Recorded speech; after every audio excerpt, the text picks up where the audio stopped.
Ang pamagat ng aking talumpati ay, ang bawat kaganapan sa buhay ay may aral. Magandang araw po sa ating lahat.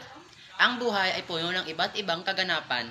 May mga sandaling tayo ay masaya, may mga pagkakataong tayo ay nalulungkot, at may mga pagsubok na tila gusto tayong sukuan. Ngunit sa bawat pangyayari, may aral na maaari nating baunin. Bilang isang mag-aaral, naranasan ko ang mga araw na puno ng takot sa pagsusulit, pagod sa mga gawain, at pangamba sa aking kinabukasan.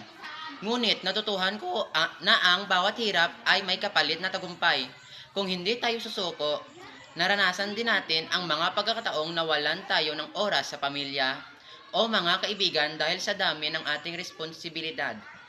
Dahil dito, mas naunawaan natin ang kahalagahan ng pagmamahal, paggalang, at pagpapahalaga sa mga taong laging nasa ating tabi. Ang pagkakamali ay hindi katapusan. Ito ay pagkakataon upang tayo ay matuto, bumangon, at maging mas matatag. Ang tagumpay ay hindi nasusukat sa dami ng ating panalo, kundi sa ating kakayahang magpatuloy sa kabila ng mga kabiguan. Kaya sa bawat kaganapan sa ating buhay, piliin nating maging positibo, matatag at may pag-asa. Sapagkat ang mga karanasan ngayon ang uuhubog sa ating pagkatao at maghanda sa atin para sa mas magandang bukas. Maraming salamat po at magandang araw muli sa lahat.